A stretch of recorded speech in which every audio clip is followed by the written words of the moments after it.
Uma boa tarde a todas e a todos, pessoal aqui presente e o pessoal do YouTube. Eu declaro nesse momento aberta a primeira audiência pública do IMAP, Instituto do Meio Ambiente de Penha. Então, nesse momento, eu queria chamar algumas pessoas para fazer parte da mesa. O secretário de Administração, o Jailo Jader Cordeiro, a Camila, secretária de Governo, o Kleber Nilma, secretário de Turismo e Desenvolvimento, Gilberto Manzoni, presidente do Condema. Que Gilberto? Então,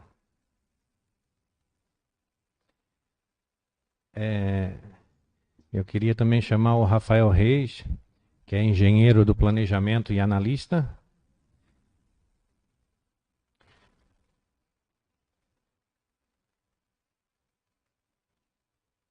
O Carlos. O Rafael, acho que não está a plaquinha, Rafael. Pode. É,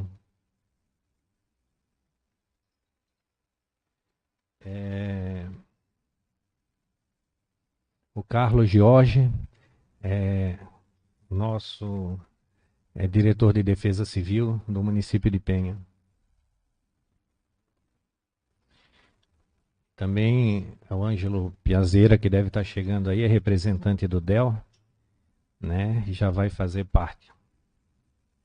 Então, pessoal, só para esclarecer aqui, essa audiência pública faz parte do cronograma do estudo socioambiental, um estudo que a gente contratou através da ANFRE, no consórcio da ANFRE, foi Penha e outros municípios, como Pissarras, Porto Belo. Essa empresa Caruso Júnior ganhou a licitação no ano passado, em 2020. Foi assinado o contrato, final do ano de 2020, e começaram os trabalhos do estudo socioambiental em início de 2021. Então, foi feito todo o levantamento do município e a empresa vai apresentar esse estudo, né, para a população em geral estar acompanhando. Isso é uma ferramenta que vai ser utilizado não só os órgãos municipais, mas também outros órgãos como o Celesc, Águas de Penha, porque é todo um levantamento feito do município de Penha, né? A realidade hoje do município de Penha, socioambiental. Então, eu queria dizer também para vocês que a empresa vai fazer essa apresentação e após a apresentação da empresa, então quem tiver alguma pergunta pode estar anotando para deixar o pessoal fazer a apresentação toda e no final vai ser aberto para perguntas. Também o pessoal que está assistindo no YouTube também vai poder fazer essas perguntas e a gente vai ler essas perguntas aqui para o pessoal estar respondendo, né? A não ser que a empresa ache melhor, durante etapas da apresentação, abrir para perguntas, mas fica a critério da empresa. Então, nesse momento, eu vou passar a palavra ao Paulo, né, gerente da Caruso Júnior, para iniciar aí os trabalhos de apresentação do estudo socioambiental.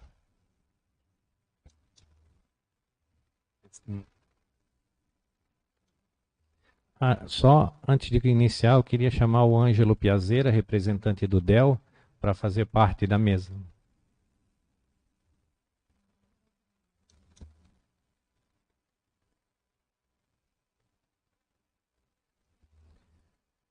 Pode iniciar, Paulo.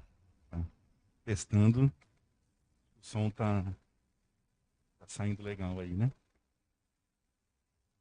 Bom, boa tarde a todos. Meu nome é Paulo Toledo, sou coordenador de projetos na empresa Caruso Júnior. Primeiramente, eu gostaria de agradecer a presença de todos, né, de todos os representantes aqui da mesa, da prefeitura, os convidados que também estão aqui presentes. Agradecer um apoio especial aqui para a pessoa do senhor Everaldo Francisco, né, que foi nosso parceiro aí na elaboração do estudo técnico socioambiental.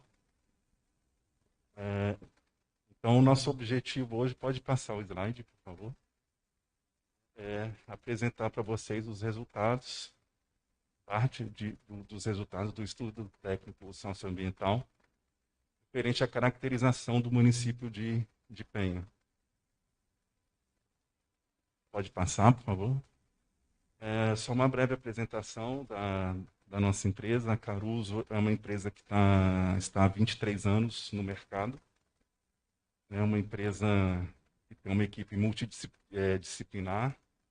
Ela tem uma atuação em todas as regiões do país hoje, em diversos tipos de projetos. Nós trabalhamos com licenciamento de linhas de transmissão, parques solares, hidrovias, rodovias, parques. Ok, obrigado. Parques eólicos, né? Então é uma empresa já bastante consolidada aí no mercado. Estamos sediados lá em Florianópolis. Pode passar, por favor.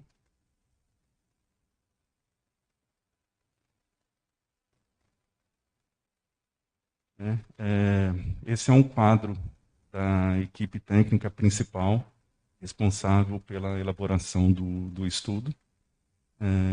E parte da equipe está aqui hoje comigo, na presença dos engenheiros e geólogos e biólogos que participaram aí da elaboração do projeto.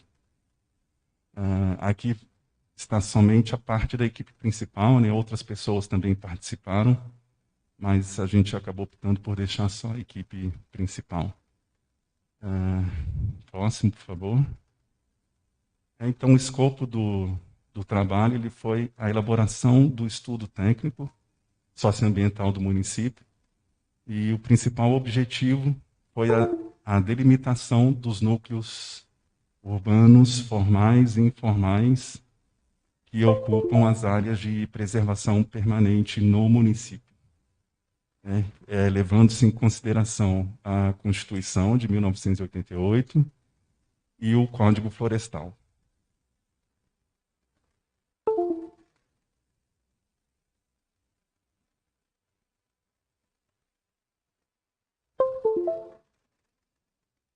Deixa eu só aguardar o retorno aqui do vídeo.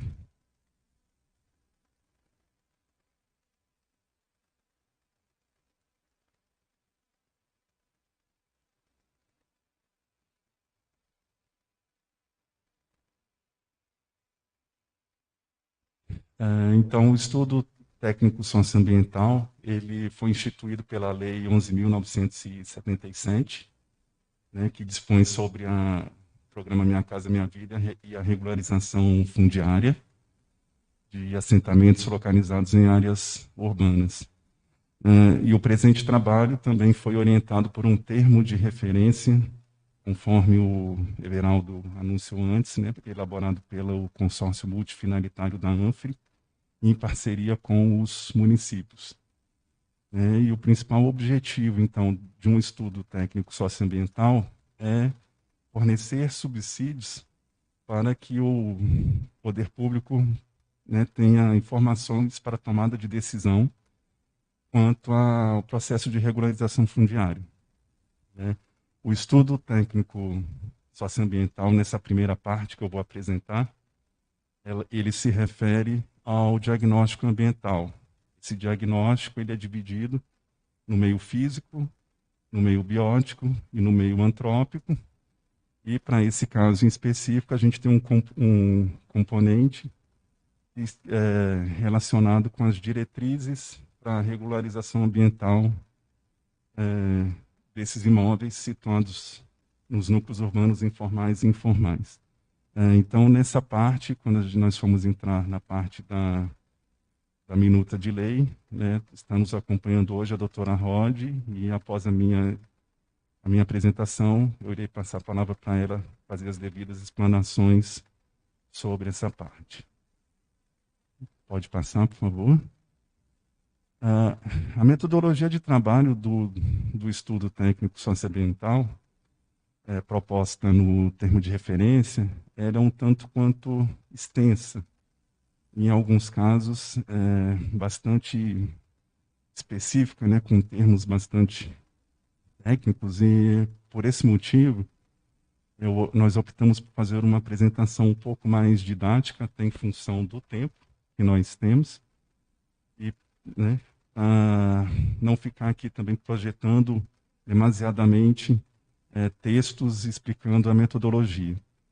Então, de modo geral, né, a metodologia usada no trabalho, ela se compôs pela utilização de dados secundários, que foram dados obtidos, né, por meio de bibliografias, referências, estudos, estudos ambientais já elaborados para o município, e, além disso, de dados primários, obtidos em campo e produzidos pela Caruso. Após, então, a obtenção dos dados primários e secundários, foi gerada uma base georreferenciada do município, a qual passou por uma investigação de campo. Essa investigação de campo, ela visa elucidar alguns pontos que não ficaram muito claros nesses levantamentos primários e secundários. Então, nossa equipe permaneceu aqui em campo, no município. Nós começamos o trabalho de março para abril e fomos até agosto, praticamente, fazendo esse processo de checagem dos dados, onde apareceram dúvidas referente à base georreferenciada que foi gerada para o município. Após toda essa análise, então, apresentamos os resultados em mapas, figuras, as quais eu vou começar a explicar agora. Ressaltando que todo esse material, com o nível de detalhamento que foi utilizado, já foi encaminhado para a Prefeitura, para o Instituto de Meio Ambiente, e lá estão todos os arquivos, todas as imagens que vão ser geradas aqui, elas também foram repassadas em arquivo Shapefile, que é um arquivo aberto, né, para que a pessoal do IMAP aí tenha condições depois de trabalhar em cima desses dados. Quanto ao meio físico, foram identificados os cursos hídricos superficiais e os subterrâneos. Então, o início do projeto se deu aqui.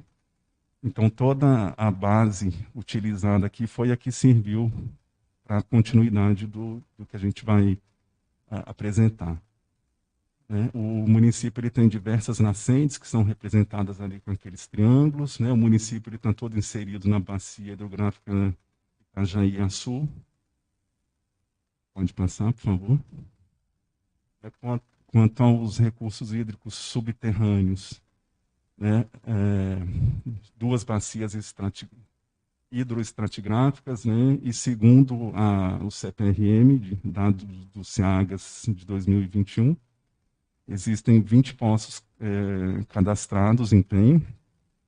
Isso não impede que existam outros, pode ser que existam, mas não estejam nessa base. Foram 6 poços para usos múltiplos, 5 para uso industrial, 5 para abastecimento urbano, 2 para uso doméstico e 2 sem especificação de uso. Pode passar, por favor. E aí, senhores, os itens que a gente está mostrando aqui, eles, na medida do possível, eles seguem o termo de referência. Um slide ou outro a gente colocou fora de sequência para tentar ter uma maior didática aqui na apresentação. Então, outro ponto de análise foram a caracterização das áreas de risco no município, onde foram percebidas a presença de áreas suscetíveis à movimentação de massa e inundações. Os movimentos de massa, ali representado pela aquela cor mais amarronzada, coincidindo com as áreas mais altas ali do município,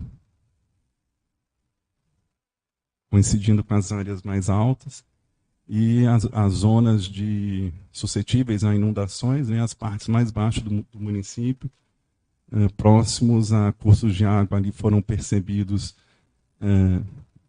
uma maior suscetibilidade, né, perto também de parte dos núcleos urbanos ali, da área urbana do município.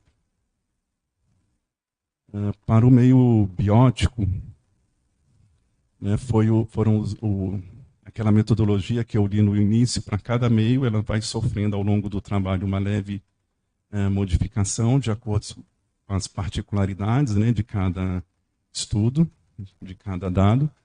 Então, para o meio biótico, os dados primários eles foram obtidos em campo por meio de uma avaliação ecológica rápida.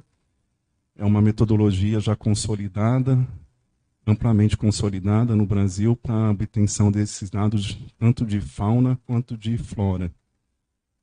Para esse estudo contamos também com a participação de especialistas para a identificação das espécies de fauna e de flora.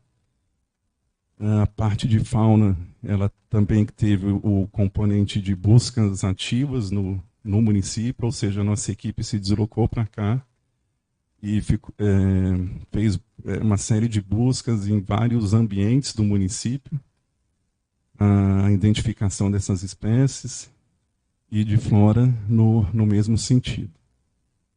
Quanto aos dados secundários para a elaboração dos produtos que nós vamos mostrar, foram usadas as bases geográficas ali do MapBiomas, IBGE, Ministério do Meio Ambiente e do Sistema Nacional de Unidade de Conservação também, além de publicações científicas, relatórios técnicos e outros estudos feitos para o município, em termos de licenciamento ambiental. Próximo. Então, o estudo nos mostrou que Penha ela está dentro do bioma da Mata Atlântica e a fisionomia que mais representativa no município é a floresta umbrófila densa. Né? O estudo com dados secundários e primários, nós identificamos um total de 250 espécies, sendo que dentro da floresta umbrófila densa, as categorias alta montana e montana, elas não são observadas no município. Essa categorização é feita em função da altitude. Então, o município se encontra com 86% de sua área ali dentro da classificação submontana e 13% de terras baixas e 1% de formação aluvial. Próximo. Quantas formações pioneiras, né, foram identificadas no estudo 45 espécies na área de Restinga e 40 na de Manguezal. Num total foram registradas 280 espécies, sendo que 17 dessas elas recebem algum tipo de proteção, segundo as listas nacionais e internacionais de proteção, e outras 17% elas são endêmicas da Mata Atlântica. Próximo. Quanto à questão da fauna, os dados primários e secundários, eles mostraram um total de 39 espécies para anfíbios, 71 para répteis, aves 348, mamíferos 49 e ictiofauna 79. Destaque ali para a avifauna, o maior quantitativo de espécies. Só a título de curiosidade também, por exemplo, para a avifauna, a equipe esteve em campo, né, para fazer a identificação com o uso de gravadores, né, que emitem o canto dos pássaros para atrair e assim auxiliar no processo de identificação dessas espécies aí. Falando um pouco agora da ocupação antrópica do município. Após toda aquela metodologia descrita anteriormente lá de análise dos dados, foi detectada aí que 25% da cobertura do solo do município ela está direcionada ali para o uso urbano, 35,2% com área rural, e 39,2% com processos, classificações naturais, né, que abrangem o que? A floresta natural, áreas de mangue, apicum, praia, dunas, rios, né, e corpos de água. Então, dentro dessa classificação de uso natural, né, a floresta natural ali com maior representatividade, com 38,6%, né, mais de 2.000 hectares.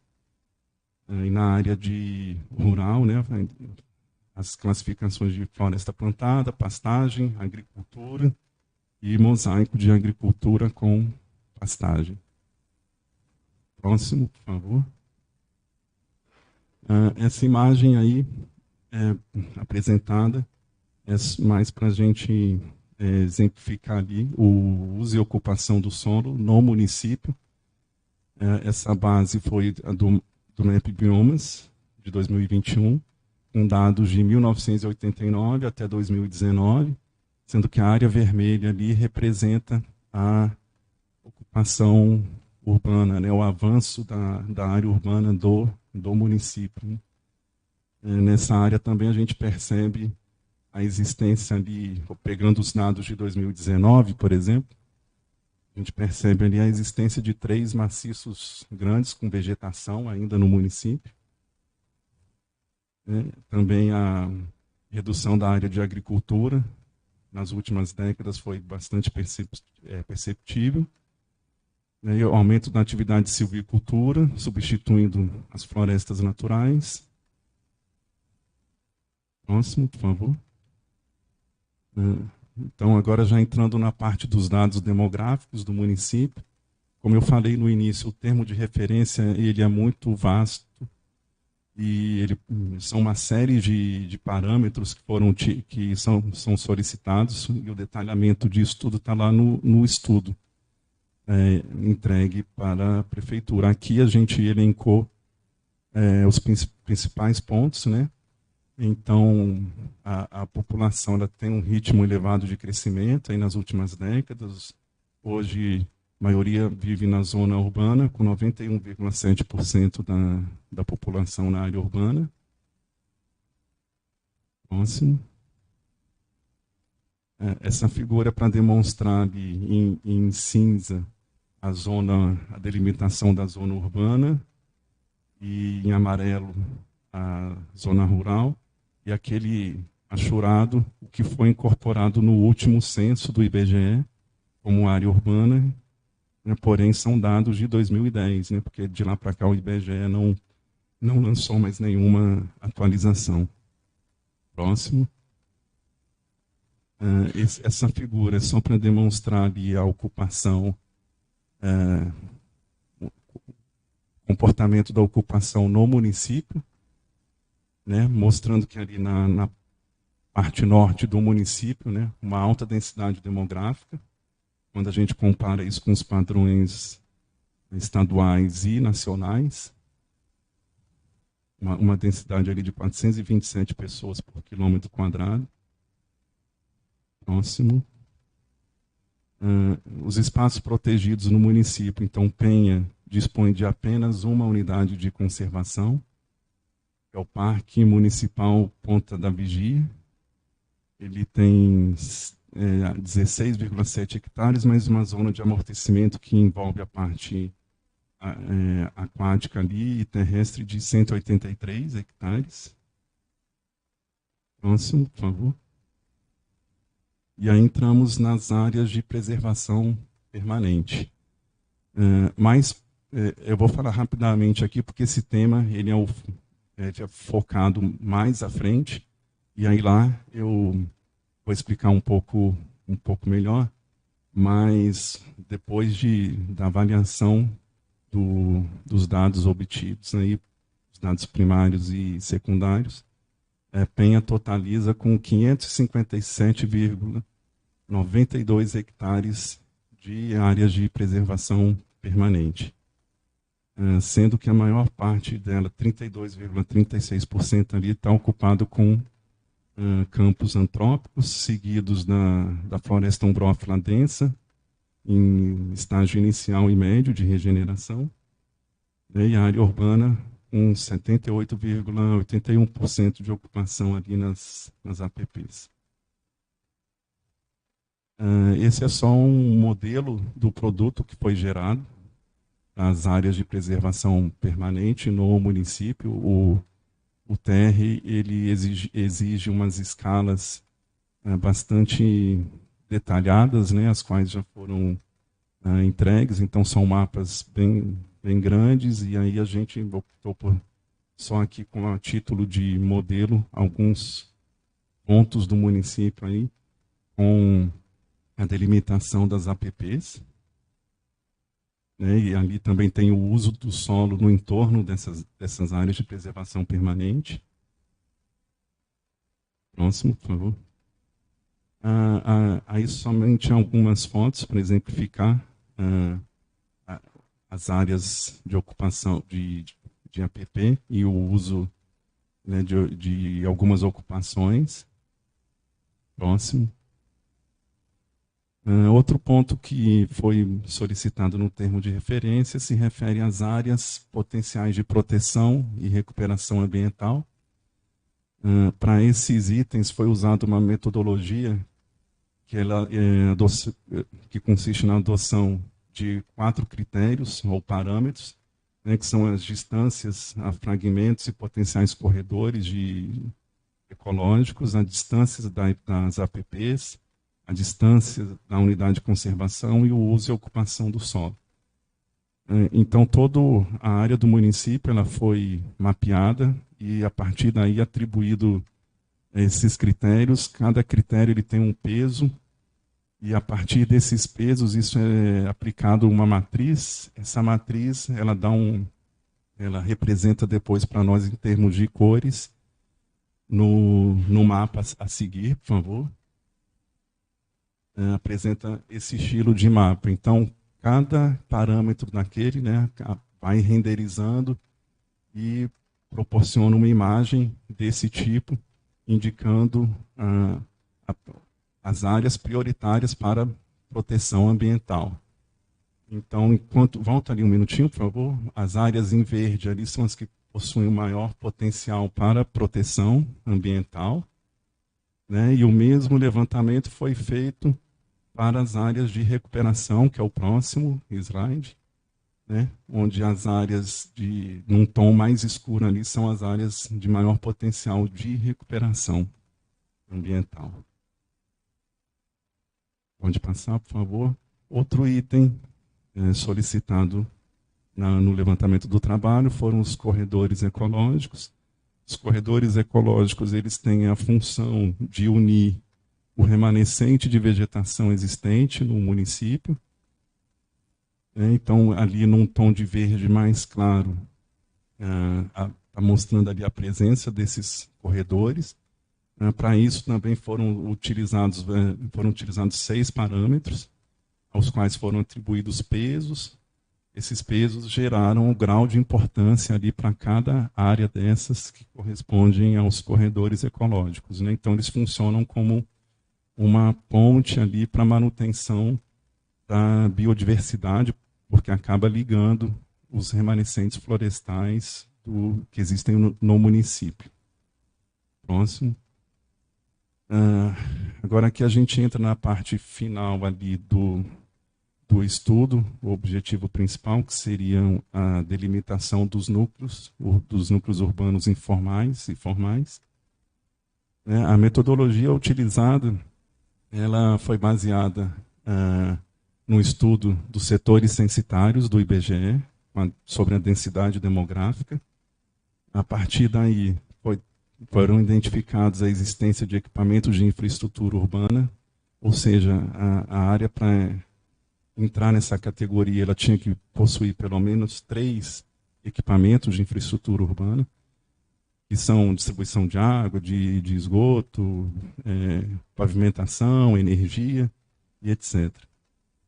Aliado a isso também foi realizada uma identificação dos fragmentos de vegetação de uso e ocupação do solo, e a partir daí a análise em ambiente SIG, né, georreferenciado, gerou o modelo do núcleo urbano previamente identificado, demonstrado no próximo slide.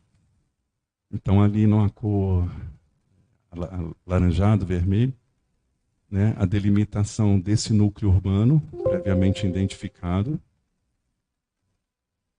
Próximo, por favor.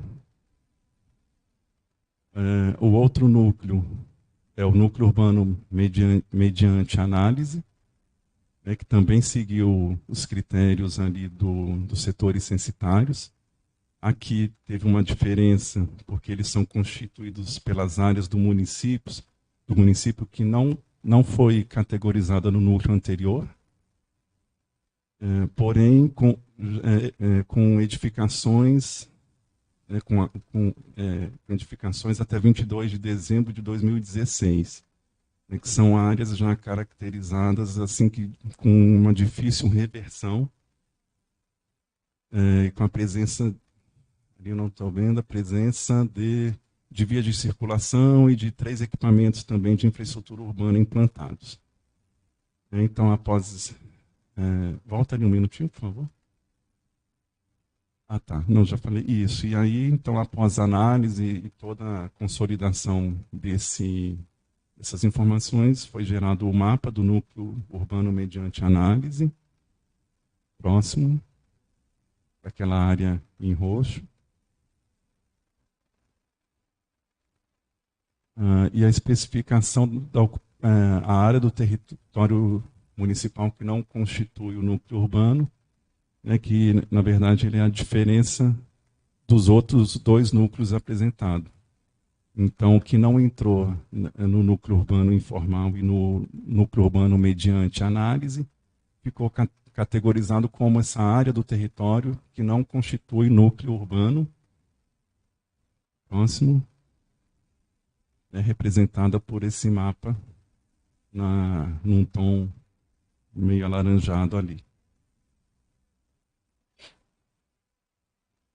E agora, a indicação e caracterização das APPs. O termo de referência, ele cita como se fossem 3 tipologias a serem levantadas para chegar num produto final, que vai ser está lá no último slide. Essas tipologias das APPs foram a linha limite da área de ocupação de preservação permanente, a linha limite de 15 metros e a linha limite da área de preservação permanente. Então, para todas essas definições de APP que integraram o termo de referência, elas seguiram essa metodologia. Primeiro, foi usada a base da Secretaria de Desenvolvimento Sustentável do Estado de Santa Catarina. É uma base pública, datada de 2012. Então, ela que serviu como fundo geral ali para um refinamento, né, que foi gerado com modelos, nós realizamos modelos digitais do terreno, mapeamento das drenagens também. Lembrando também que a Caruso ela obteve imagens de satélite de alta resolução para realizar esse serviço. Então, após isso aí, foi feita uma vistoria em campo. Essa vistoria em campo ela serve para tirar algumas dúvidas que a gente não consegue sanar no escritório, alguns pontos que geram, que não ficam muito claros nas imagens. Mesmo usando imagens de alta definição, às vezes você tem uma interferência ali de sombras e de nuvens que geram alguma incerteza, né, na hora em que você está elaborando o produto final. Então, né, contamos ali com uma vistoria em campo para tirar todas as dúvidas possíveis.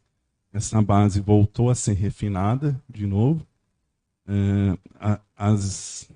Os cursos de águas eles foram classificados, né, de acordo com sua largura, e a partir daí, então, foi gerado os mapas com essas 3 categorias aí de áreas de preservação permanente. O próximo, por favor.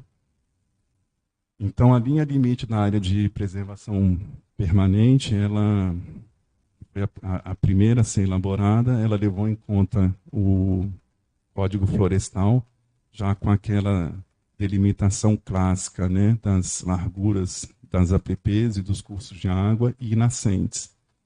Então, para as nascentes foi respeitado aí um raio de 50 metros, para larguras de rios menor que 10, uma área de 30 metros. Acredito que a maioria dos cursos de água do município se enquadram ali, né? E para cursos de água de 10 a 50, uma área de uma APP de 50 metros, e assim sucessivamente. Próximo. Então, esse foi o mapa da linha limite das APPs. Pode passar. A linha limite da área de ocupação de APP, ela, né, depois da aplicação daquela metodologia, ainda foi calculada uma média estatística das distâncias de ocupações urbanas, né? Então, verificou a existência ali de residências, edificações, calçadas, etc., o que gerou o próximo mapa. E a última, a linha de 15 metros, né, que foram os cursos de água que não entraram na categorização das duas outras linhas de APP, e que com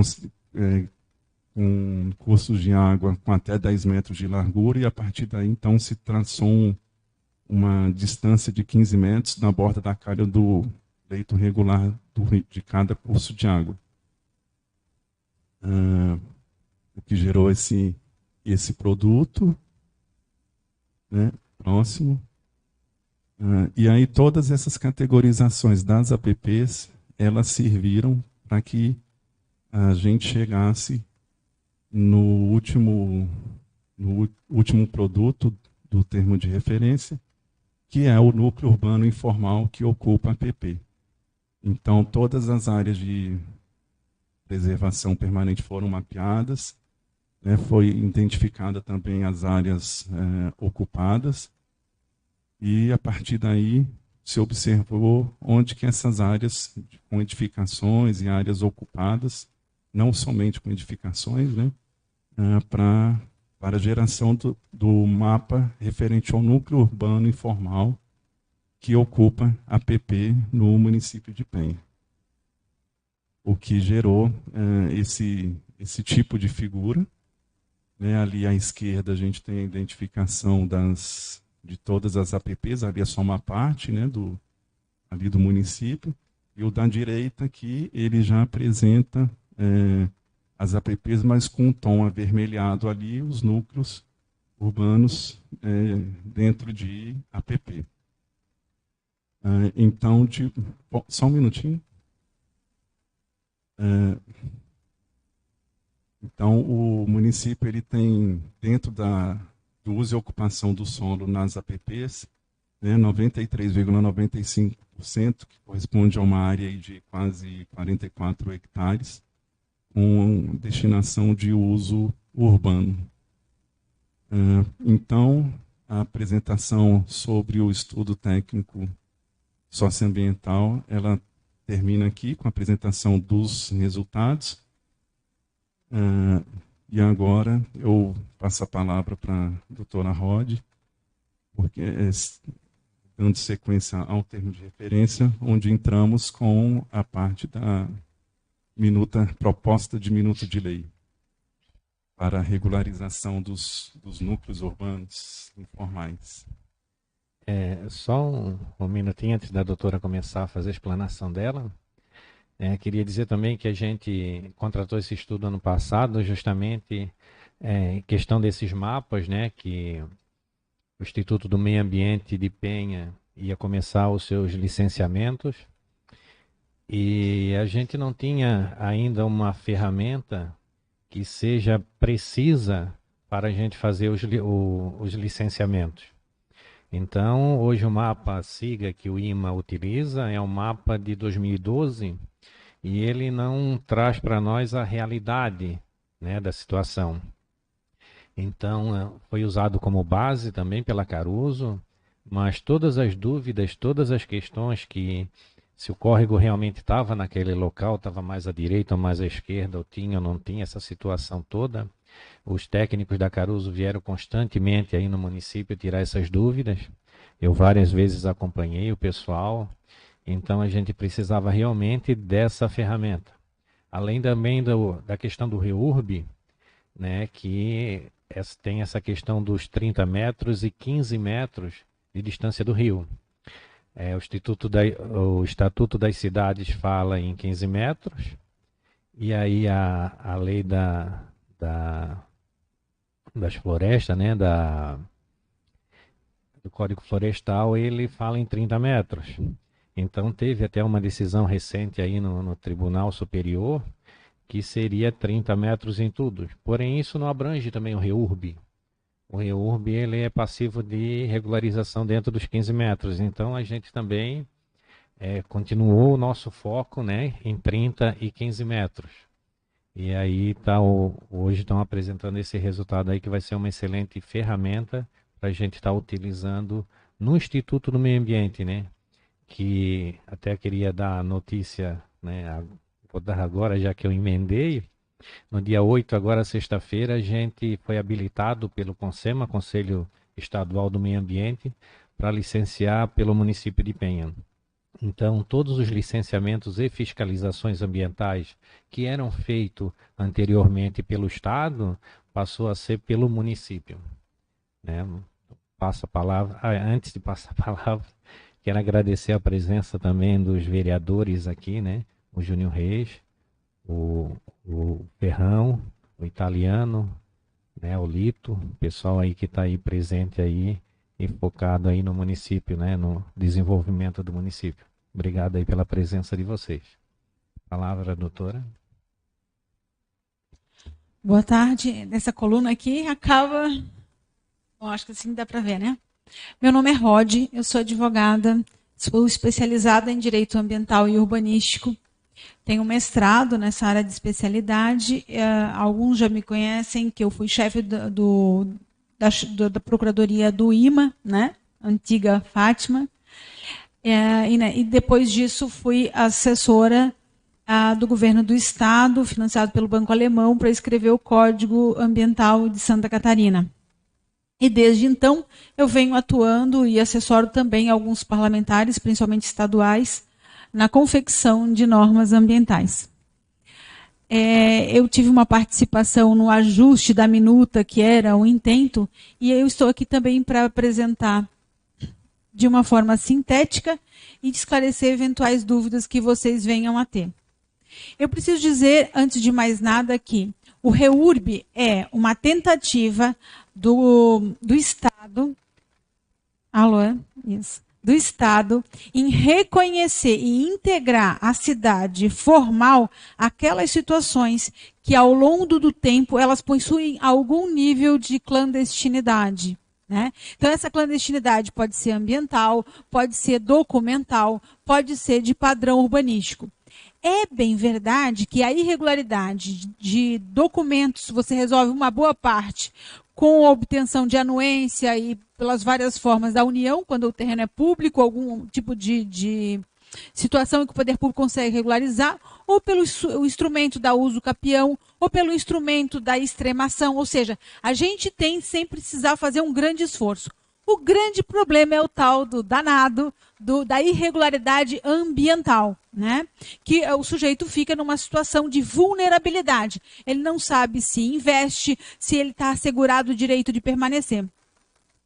Num primeiro momento, há uma ideia da sociedade assim, pois é, eu que fiz no lugar certo, paguei todos os tributos, não tenho nenhum benefício. E aquele que fez errado tem um benefício, agora ele vai ser reconhecido e integrado à cidade formal.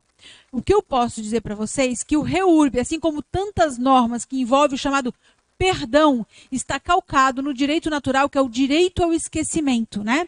É assim que a posse do ladrão, ela se transforma no direito de propriedade, pelo Instituto da Uso Capião. É assim que a gente tem a prescrição dos crimes, das autuações administrativas. Então, é baseado nesse direito ao esquecimento, é que de vez em quando o Estado tem uma opinião sobre uma situação.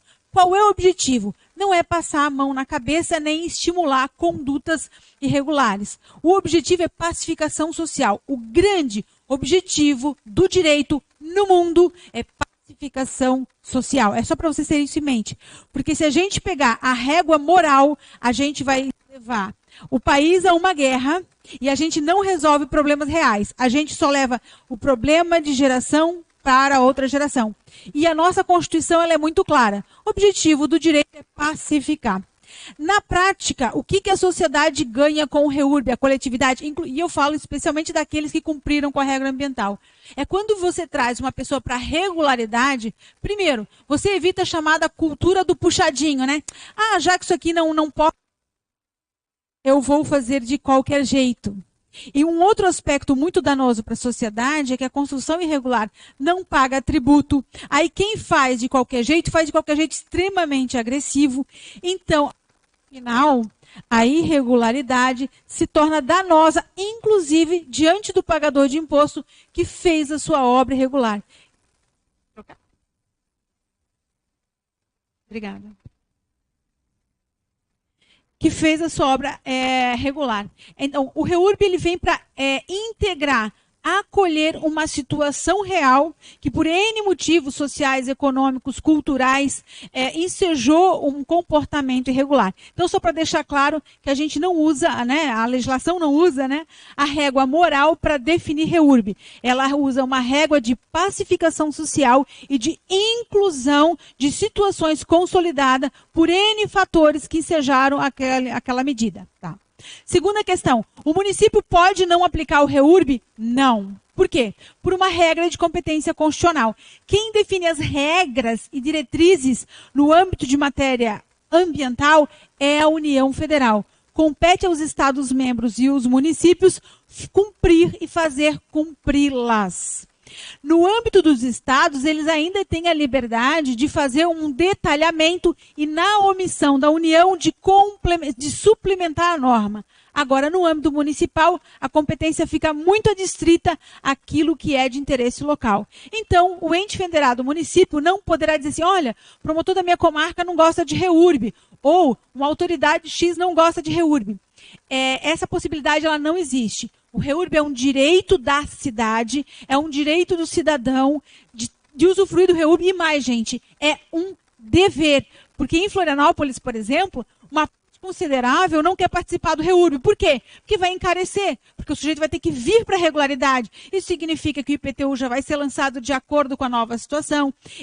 Aquele imóvel vai ser valorizado, porque antes o que ele não podia construir, vai poder construir. Isso é valorização imobiliária. E tem gente que está bem assim, obrigada, né? Não quer participar da melhoria urbanística, de melhoria do passeio, alargamento de rua, não quer participar dessa conta.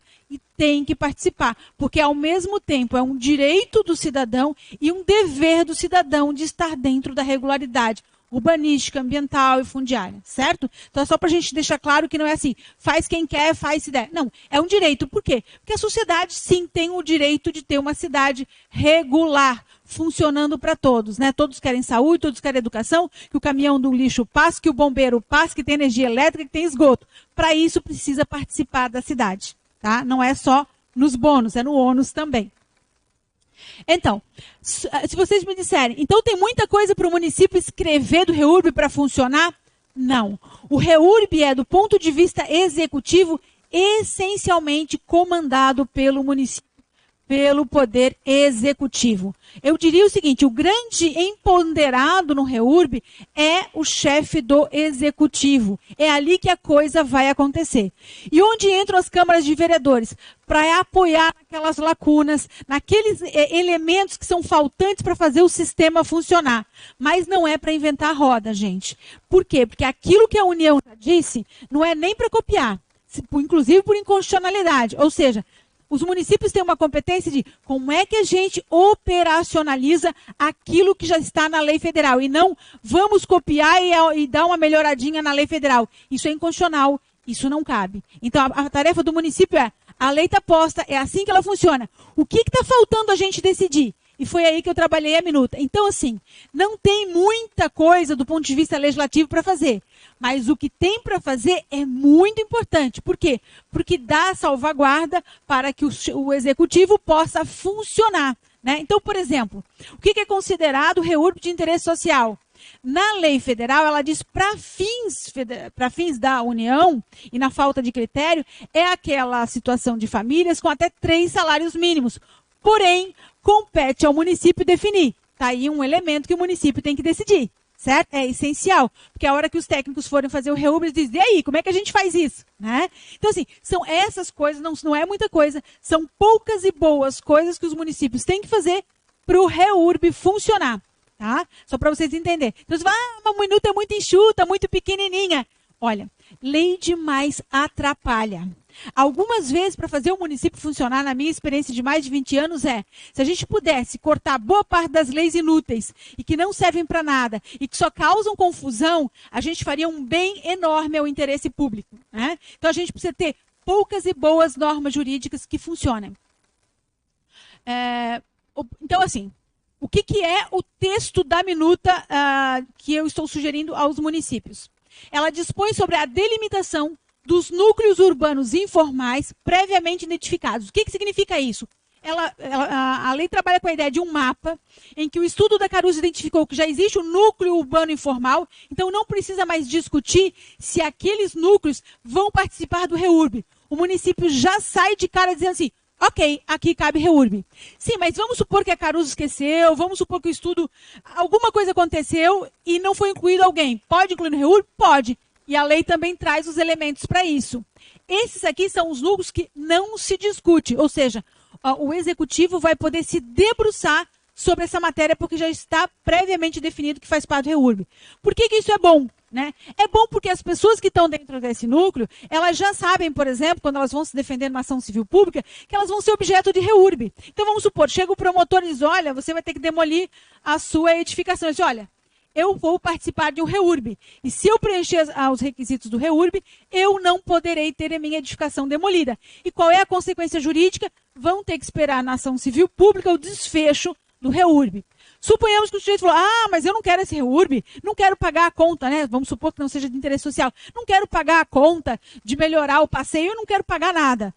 Não quer pagar, não tem problema, sua edificação vai ser demolida. Mas quem quiser participar da regularidade vai ter a sua edificação de pé. Então, após a negativa do cidadão de não querer participar do REURB, aí sim ele vai se sujeitar às penalidades previstas, por exemplo, uma ação judicial que visa a demolição. Né? Então, isso dá uma segurança jurídica para visualizar e operar dentro da cidade. Por isso que a definição do núcleo ela tem a sua importância. Também para dar uma ideia para o município onde é que a gente começa, né? Com quem que a gente trabalha. Então, ele dá essa segurança para o executivo. Essa lei tem... Um dos aspectos é definir quem são os núcleos urbanos informais consolidados para fins de incidência do REURB. O segundo aspecto é só núcleos que estão em área de preservação permanente. Aí vocês podem dizer, mas por que não abrangeu todo o município? É pelas razões que eu disse. O grande problema ambiental que geram conflitos são cursos d'água. O que é curso d'água? Se é curso d'água efêmero, se é temporário, se é um curso d'água permanente, se é nascente. Tudo isso é extremamente polêmico, né? Se aquilo lá é uma drenagem, se é curso d'água canalizado, se foi descaracterizado, se aquilo ali, na verdade, é esgoto. Tudo isso é muito polêmico. Então, é por isso que a maior quantidade de conflitos judiciais e também junto aos órgãos ambientais é em relação à ocupação versus existência de recursos hídricos com proteção de vegetação ciliar. Então, essa lei de vocês aqui só trata disso. Obviamente que o município pode ter a liberdade de fazer REURB para situações que não estejam em EPP. Mas cá entre nós, a gente já tem tanto instrumento jurídico muito mais fáceis que o REURB que pode atender a essa demanda, né? Mas nada impede que seja copiado, porque já vai ter uma lei com as diretrizes para aqueles núcleos que não estão em área de preservação permanente. E ela estabelece, né, as medidas da regularização fundiária em imóvel situado nestes núcleos, e aí ela faz o resgate, o fundamento na Constituição Federal, no Código Federal e na Lei Federal do REURB. Próximo. eu ver se eu apresento aqui. Então, a gente tem um capítulo de disposições gerais que vai dizer para que a lei se aplica. Ela vai dar um marco temporal, né? Ela vai dizer o seguinte: para fins desta lei serão adotadas todas as definições e procedimentos previstos na Lei Federal do REURB, que define as normas gerais, né, do REURB, as medidas e etc., e do decreto que o regulamenta. Ou seja, o que significa isso? Aí tem um parágrafo único bem interessante que diz assim: também serão aplicáveis à REURB complementarmente as normas federais, as disposições da presente lei e do seu decreto regulamentador, que detalhará o procedimento necessário à emissão do certificado de regularização fundiária. Porque o REURB nada mais é, ao final, o resultado disso é um CRF, né, que é um certificado de regularização fundiária.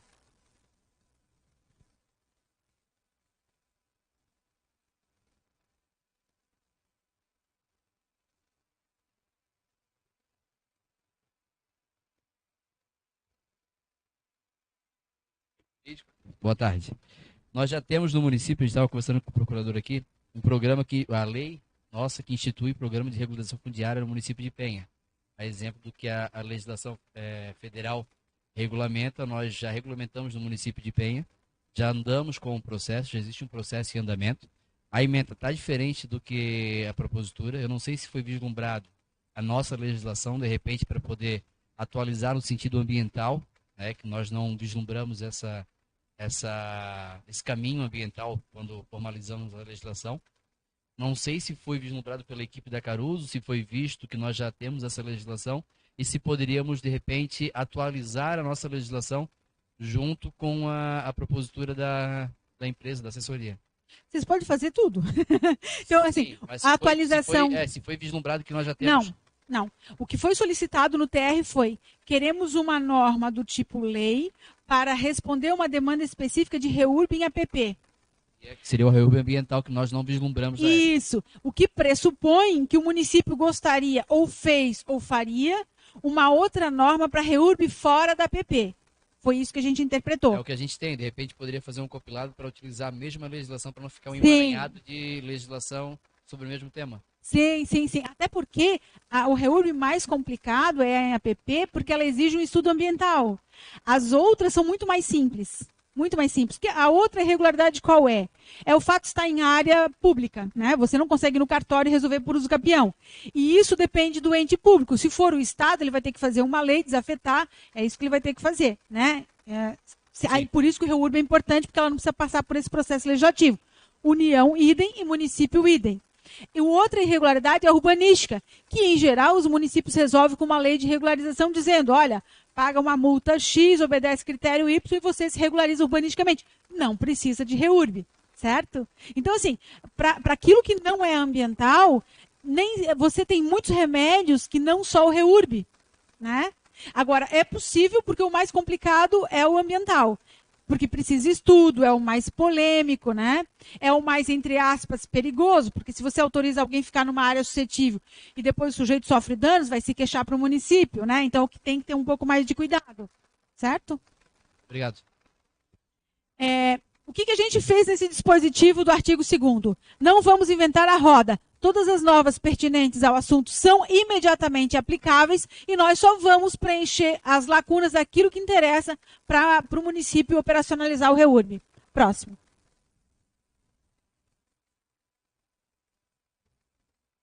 Trouxemos os conceitos, né? Pelo que a gente viu do TR, a ideia é trabalhar diretamente com o núcleo urbano, mas com a ideia de que já está consolidado, então a gente não tem a polêmica do que está ou não consolidado. A lei parte do pressuposto que já é urbano consolidado. Próximo. E aqui, eu vou pedir para voltar só um pouquinho. Só um pouquinho nesse conceito.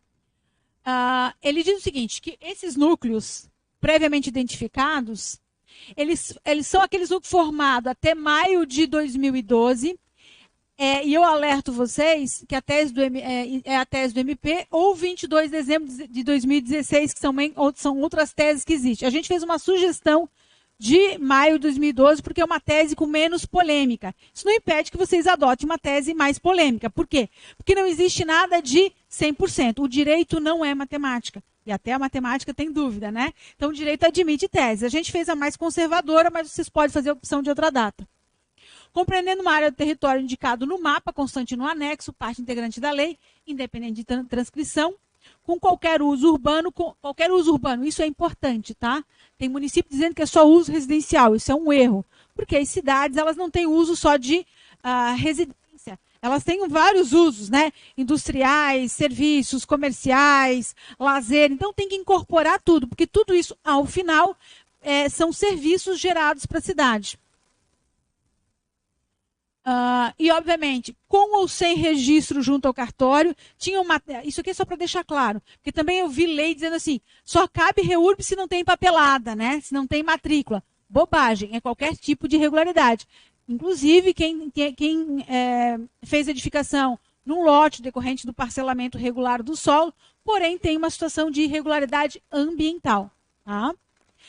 Acessível por via pública oficial, considerado consolidado em razão da difícil reversão e contendo pelo menos 3 dos seguintes equipamentos de infraestrutura, né? Drenagem, esgotamento, água potável, energia elétrica, limpeza urbana, coleta e manejo de resíduos. 3 desses elementos são considerados área consolidada. Então, eu penso que com isso vocês também diminuem a tensão com aqueles que fazem uma discussão muito pormenorizada do REURB. Tem o núcleo urbano informal mediante análise, que é quem? É aquela área do território que, embora não esteja no mapa, tem as características do que a gente disse ali para definir o núcleo urbano. Então, no caso concreto, vai ser utilizado. Vamos supor, né, que o município consiga fazer REURB em todo o núcleo delimitado da lei. Aí chega um conjunto aí de 20 moradores e fala, poxa, eu estou fora da lei, mas eu preencho os requisitos que estão lá, vocês não viram a gente. Aí sim, aí o município vai lá com a equipe técnica, verifica que faz sentido o que estão dizendo e ele também vai fazer parte do REURB. Então é uma legislação inclusiva, certo? Ela define prioridade, mas ela também é inclusiva.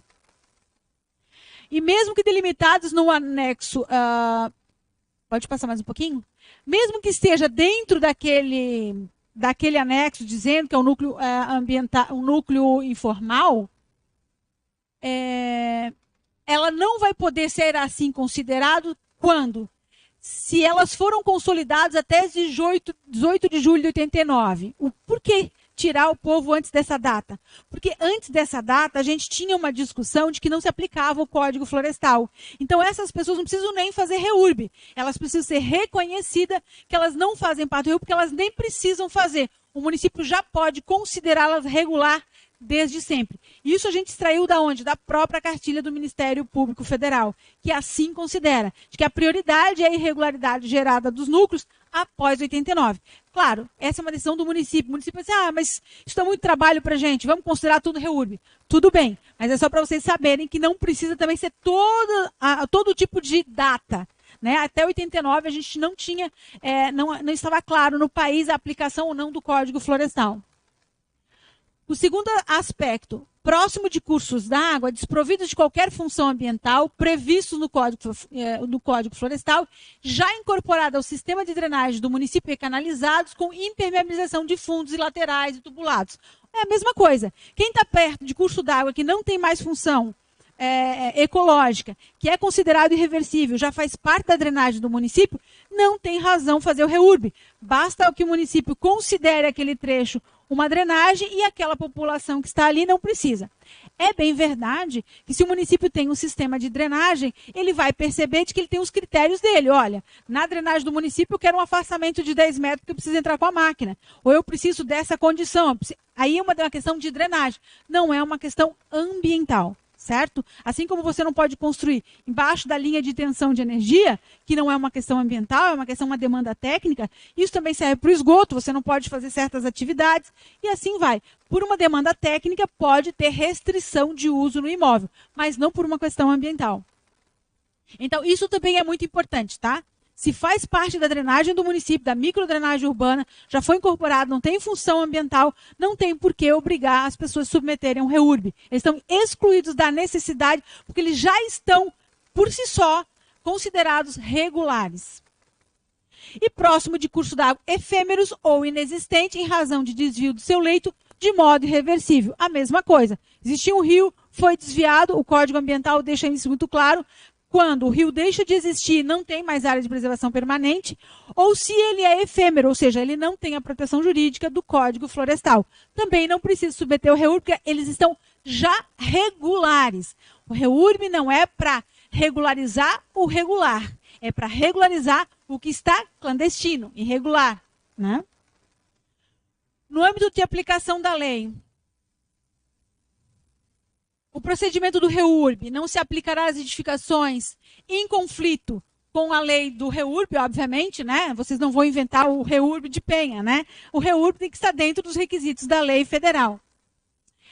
E também as edificações já existentes, cujas obras tenham respeitado a legislação mais restritiva, que vigia a época dos fatos ou com autorização judicial. De novo, que o sujeito está regular, não tem por que forçá-lo a um REURB. Né? Então, assim, quando a pessoa fez de acordo com a lei da época ou com autorização judicial, ele está regular. A aprovação e registro de novos loteamentos do solo ou condomínios horizontais. Esse item, gente, é muito importante. Por quê? Tem gente que diz assim, olha o que eu tenho ouvido por aí. Você pode fazer desse jeito aí, porque depois vem um REURB e o teu loteamento aqui não vai mais ter essa APP de 30 metros do curso d'água. Não vale para situações futuras. Ela vale para lotes ocupados, identificado como núcleo urbano informal. E não para fazer futuro loteamento, onde o sujeito faz uma poligonal bem grande, insere uma gleba no meio, e aí tenta fazer o loteamento com 5 metros de largura de APP, com 15. Não vale. Ele vale para glebas ocupadas. É bem verdade, vamos supor, um loteamento com 100 lotes, você tem 75% ocupado. E aí fica aqueles dentes, né? Aquele sujeito do dente vai obedecer a mesma regra do REURB. Ele não tem o porquê você inventar uma regra nova. Agora, um loteamento que ainda não existe, que vai começar a ser feito, ele não vai poder usufruir, digamos assim, dessa benevolência, tá? Estuda na lei federal. O que eu fiz aqui foi deixar claro, traduzir aquilo que vem sendo consolidado já nos entendimentos, exatamente com o objetivo de facilitar e não de inovar. Os lotes e as áreas remanescentes de loteamentos nos quais, por ocasião de sua aprovação, tenha sido expressamente realizada a aplicação dos distanciamentos constantes lá do Código Florestal. Claro, vocês sabem que o Código Florestal ele passou por sucessivas modificações, né? Em 65, por exemplo, um riacho pequeno, a APP era de 5 metros. Não tem o porquê vocês fazerem o REURB, porque o sujeito agora estaria infringindo o Código Florestal, né? Por quê? Porque a época dos fatos ele foi feito corretamente. Então é isso que tem que ver.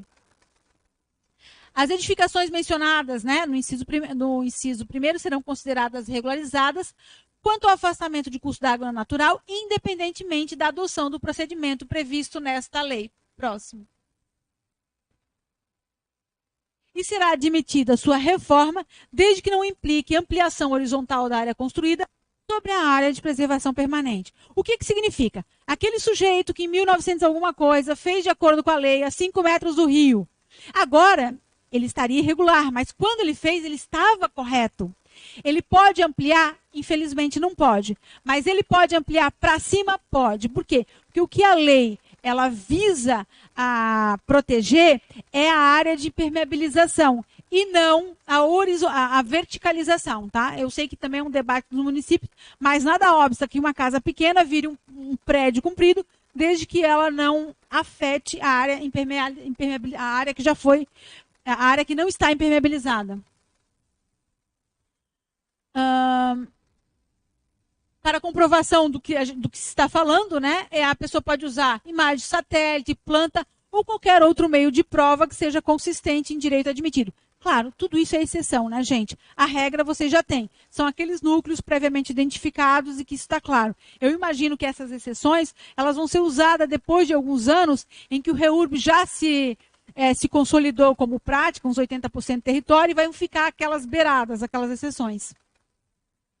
Os imóveis cujas características não são capazes de influenciar significativamente na preservação dos recursos hídricos, que constituam lotes vazios encravados no interior dos núcleos, e aqueles referidos no inciso primeiro, poderão utilizar os mesmos padrões de ocupação de regularização, caso em que suportarão os ônus da contrapartida em se tratando de REURB de interesse específico. Resumindo, o que isso quer dizer? Que aquela pessoa que tem um lote e o REURB, né, ocorreu o REURB definiu um novo parâmetro, ele vai poder ampliar, construir de acordo com o novo parâmetro. As disposições desta lei se aplicam automaticamente aos imóveis que estão já previamente definidos. Já os localizados naqueles que não estão previamente definidos, mas também constituem núcleo urbano informal, elas serão aplicáveis mediante manifestação favorável do Conselho Municipal de Defesa do Meio Ambiente, ouvida a comissão de análise do REURB. Essa é uma forma de fazer, digamos assim, uma sugestão de decisão compartilhada. Próximo.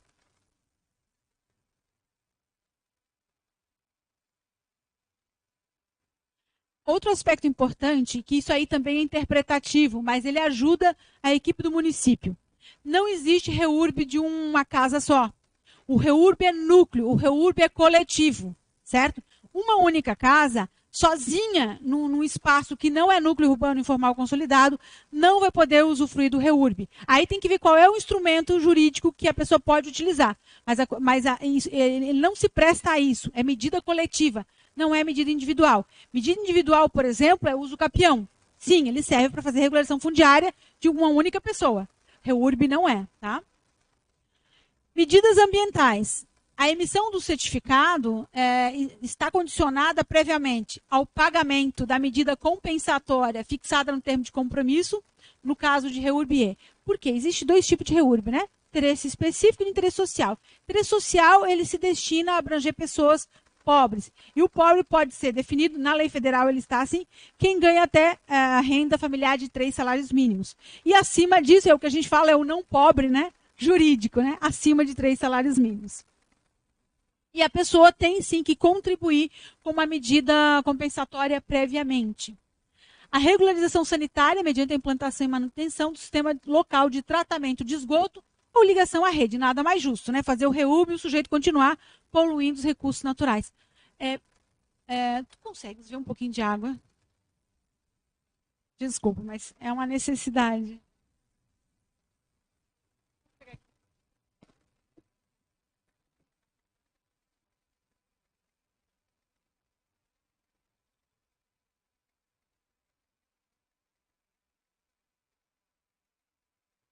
O proprietário que se recusar a adotar as medidas será intimado pelo município a fazê-lo, sob pena de cometimento de infração administrativa e de ação a ser movida pelo município. Por que isso é importante? Porque senão o município vai ficar refém dos chamados resistentes, né? Eu não quero fazer, atacar, isso aqui eu não quero. Ele prejudica toda uma cidade, prejudica os vizinhos com a sua resistência, né? Então isso foi algo que a gente descobriu nos seminários e que o município sim tem que ter uma resposta jurídica para isso, para não ficar refém de um ou outro rebelde com a lei. A ação feita pelo município pode ser remunerada por meio de lançamento de contribuição de melhoria e débito terá natureza própria terreno aderente ao imóvel. O que significa isso? Porque uma das, digamos assim, do calcanhar de Aquiles o sujeito não quer fazer o REURB e fala assim, eu não vou contribuir. Vocês vão fazer melhoria no passeio, alargar um pouquinho a rua, colocar esgoto, eu não quero pagar nada disso, eu não quero REURB, eu estou bem obrigada. Sei que vocês não têm força para demolir o meu imóvel, né? Não, porque precisa de um exército para entrar com ações para demolir imóveis. E aí o município fica congelado. Então a gente está dando uma alternativa que já foi estudada no ambiente jurídico, que é o município faz ele mesmo e lança aquela despesa como contribuição de melhoria. E aquela dívida, ela é como dívida de IPTU, como dívida de taxa de coleta de resíduos sólidos. Ela vai aderir ao imóvel, certo? Então essa é uma ferramenta que você já tem uma norma do tipo lei que já está dando essa autorização. E vão poder fazer essa cobrança para aqueles resistentes, né? As medidas... bom, aí tem uma outra questão, que são as medidas ambientais. O que elas consistem? Elas podem ser destinar recursos para um fundo municipal de meio ambiente, por exemplo, né? E aí esse fundo ele vai poder ter ações de conservação e recuperação ambiental. adquirir áreas com relevância ambiental e executar obras e serviços pelo requerente em favor do poder público à conservação e recuperação ambiental das áreas de preservação permanente. Isso aqui é um rol e ele poderá ser acessível se o município assim entender. Próximo. Do que é a tal medida ambiental que a lei federal exige. Não tem como fazer REURB sem contrapartida. O REURB não é, coitadinho de você que está ocupando uma área irregularmente. Você ocupa, não interessa quem fez, não interessa de quem é a culpa. Qual é a sua contrapartida para a natureza, para a sociedade? Tem que ter medida ambiental. As ações de apoio e incentivo à conservação e recuperação, elas compreendem pagamento ou incentivo a serviços ambientais, elaboração de projetos, né, e implementação de parques lineares urbanos, etc. O exercício do direito de preempção para aquisição de remanescentes florestais relevantes. A compensação em espécie será calculada da seguinte forma. A gente fez uma sugestão até baseada numa norma de um município próximo de vocês. Próximo. A edificação construída conforme o alvará ou detentora de habite está, obviamente, né, gente, é o que eu disse. Quem está regular não pode ser obrigado a contribuir com as medidas do REURB, certo? Os recursos oriundos da compensação serão mantidos numa conta específica. Também é uma sugestão de como fazer a gestão disso. As medidas de recuperação compreendem as ações levadas a efeito pelo próprio proprietário beneficiado com a REURB, visando manter a estrutura e as funções ambientais da área de preservação permanente. Né? E aí é aquilo que já está no Código Florestal. Próximo. Disposições finais. A gente está sugerindo aqui, veja que é uma lei pequena, né? Perto da importância que tem isso para uma cidade, né? Fica criada uma comissão de análise de regularização fundiária que será formada por 3 servidores públicos, né? A gente está sugerindo de alguns locais, inclusive um da Procuradoria, e 3 representantes da sociedade civil, todos nomeados por ato do chefe do Poder Executivo. É uma sugestão, isso não está em lei nenhuma. Por que a gente está sugerindo isso? Para tornar essa comissão mais eficiente, porque quando você tem um misto, sociedade civil com Estado, isso tende a dar agilidade, tende a dar mais transparência, há uma cobrança e vocês evitam o desgaste, né? Não andou por isso, aí é a fofoca, aquela coisa toda. Então a gente tem uma experiência bem sucedida que é pequenos e bons grupos tendem a dar bons resultados. E também o compartilhamento das decisões. A gente está falando de REURB aqui, parece que é fácil. Na prática, não é tão fácil assim. E o servidor público, quando ele fica com essas tarefas difíceis, ele se sente pesado. Então, a gente está fazendo uma sugestão de colocar membros da sociedade civil, claro, membros qualificados, né, que possam dar esse apoio e diminuir o peso sobre os ombros dos agentes públicos. Né? Isso facilita também na decisão. A nossa experiência, quando a gente tem algo muito pesado sobre os ombros dos agentes públicos e diante das responsabilidades que eles têm como agente público, a gente tende também a uma maior morosidade. Né? Então, assim, quando a gente mistura a sociedade civil com o Estado, isso tende a dar mais eficiência, tá? Também comissões muito grandes não funcionam, tá, gente? A gente tem até uma piada que a gente diz entre nós. Não quer que a coisa funcione, monte um grande grupo de trabalho, né? E obviamente, essa comissão, ela faz o quê? Ela analisa os pedidos de REURB, faz uma recomendação. A decisão, gente, não é da comissão, óbvio, né? Em direito administrativo a gente aprende que a decisão é sempre da autoridade, o superintendente, o diretor, seja lá quem o município escolha para ser autoridade. Mas ela faz isso fundamentada numa decisão colegiada, tá? Mas é interessante deixar claro, porque muitas vezes as pessoas acham que agentes públicos, né, e membros da sociedade, eles já decidem. Obviamente que na prática até decidem, porque eles fundamentam, mas a decisão é sempre ato de uma autoridade pública. Próximo.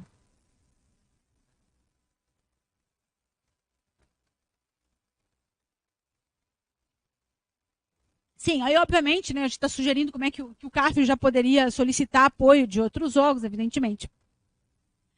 Para fins de REURB, cada núcleo deve apresentar complementações aos estudos técnicos efetuados pelo município que a gente se refere. O que significa isso? Vocês têm um núcleo populacional e pelos estudos que a Caruso apresentou ainda não é suficiente entender alguns aspectos, por exemplo. Então vocês podem sim, o município dizer assim, olha, a gente precisava de um estudo geológico. Com isso já resolve o problema, não precisa estudar tudo, porque o município já estudou, já pagou por isso. Mas eventualmente, por exemplo, eu imagino aqui, Vocês têm uma comunidade que é irregular e tem muita movimentação de terra. E isso no estudo não está detalhado. Vocês podem, enquanto município, dizer: queremos um estudo geológico para a gente ter mais segurança de como é que a gente vai fazer esse reúrbio. Então é isso que a lei está dizendo. Porque senão o sujeito vai falar: o poder público fez o estudo, não vou apresentar mais nada, vire-se o município. Não é assim. Até porque a lei diz sim que o município pode solicitar os estudos. Tá? Os estudos do município, obviamente, né, tem que ser acessíveis ao público, né, para que ele, enfim, para que possa ser utilizado, compreendido pelo particular, inclusive, né. As exigências de padrão urbanístico pelos órgãos do executivo não poderão ser excessivamente onerosas a ponto de inviabilizar o reúrbio. Aqui, gente, é o pulo do gato. Porque algumas vezes, quando a gente não quer que a coisa saia, a gente faz o quê? Aumenta o rigor, né? Se a gente aumentar o rigor das coisas, não sai nada, não sai nem bolo, não é verdade?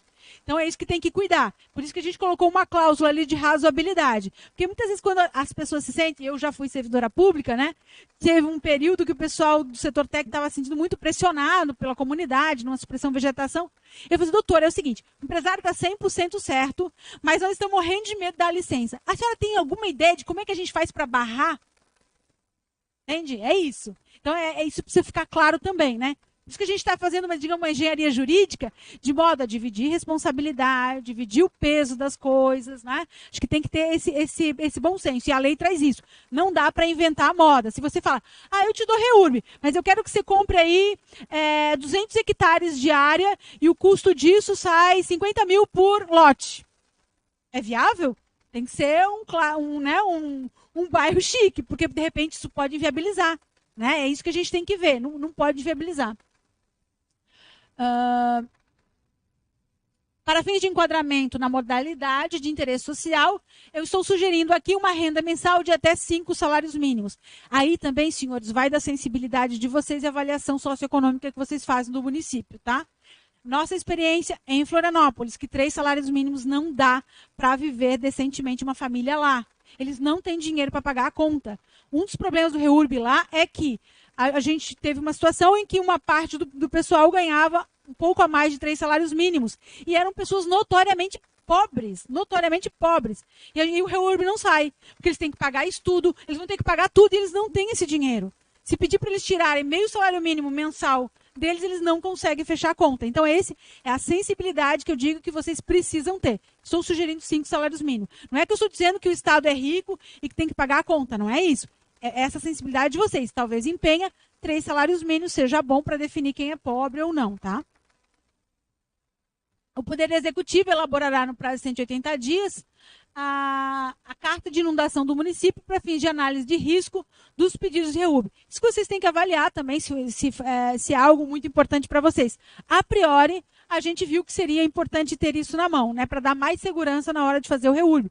Para não dar reúrbio para pessoas que depois possam sofrer inundações e responsabilizar o município, porque uma vez que o município diz: ok, eu te regularizo, ele está dizendo muita coisa. Não só que o sujeito está apto para pagar todos os tributos, né? Ele está dizendo que aquela área é passível de ocupação humana. Ele passa a compartilhar com o proprietário a questão da insegurança à inundação, né? A lei entra em vigor a partir da sua publicação, também é uma opção, mas isso aqui é para tornar mais célere. Em linhas gerais, a gente não condicionou essa lei a decreto. Entendemos que uma instrução normativa é suficiente para tornar operacional. Até recomendamos que se faça isso, porque o pessoal vai sentindo na prática, né? E na medida que aquela instrução normativa não deu conta do recado, muda, ajusta, até chegar num ponto de equilíbrio e dizer: assim a gente funciona, né? Porque isso aqui não é receita de bolo, né? Os municípios estão patinando muito no reúrbio, que é uma medida excelente, mas que não é tão simplesinha assim. Obrigada, era isso. Eu fico agora à disposição para perguntas.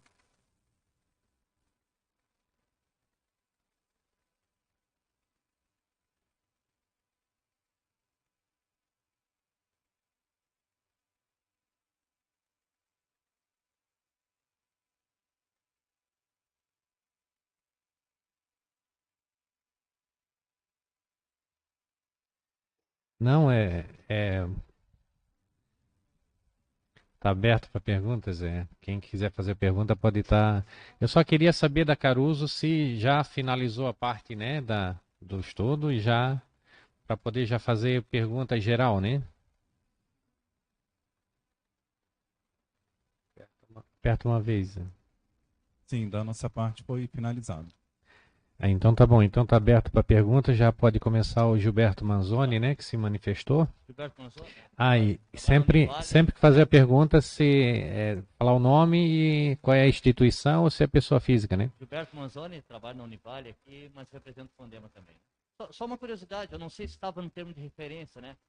Porque o REUB, eu acho que ele é mais voltado à área APP relacionada a rios, né? Córregos. Foi considerado aqui. A minha pergunta é a seguinte, tem uma referência para a questão de morraria, né? Porque a gente tem área de prevenção permanente e morrarias, que reflete na defesa civil também, né? Então não sei se isso não está no termo de referência ou tem um instrumento jurídico que possa orientar uma discussão nossa aqui no município.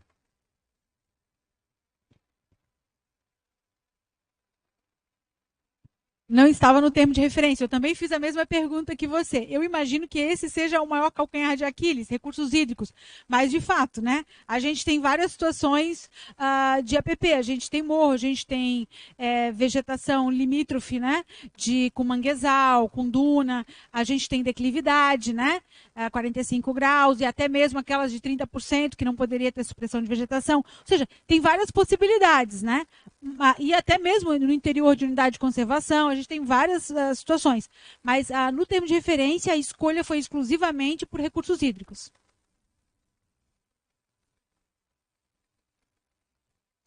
Só para esclarecer também, Gilberto, esse termo de referência ele foi desenvolvido pela ANFRE, tá?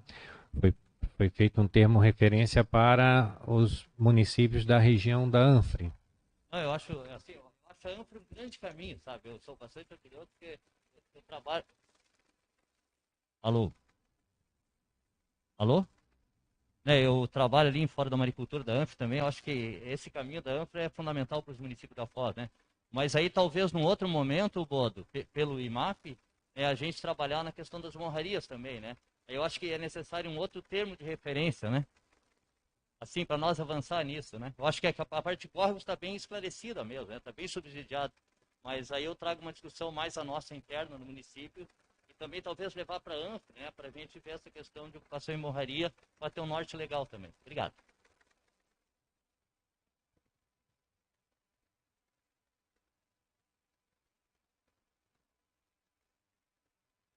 É só para esclarecer, né? O pessoal que está ao vivo no YouTube não fez nenhum questionamento. O pessoal assistiu, mas não tem questionamento feito. Então está aberta a pergunta aí. Mais alguém tem alguma pergunta sobre o estudo, sobre a questão do REURB, ou dos córregos, ou dos mapas? Está tudo à disposição. Só para complementar também, Gilberto, essa questão das morrarias, né? A gente também tem a legislação. Essa questão que está sendo feito sobre os córregos é para regularizar. Então, a gente não tem nada para regularizar ainda na questão de morraria, e até porque a nossa legislação também não permite, né? Nas áreas de proteção, nas morrarias. Pessoal, alguma pergunta?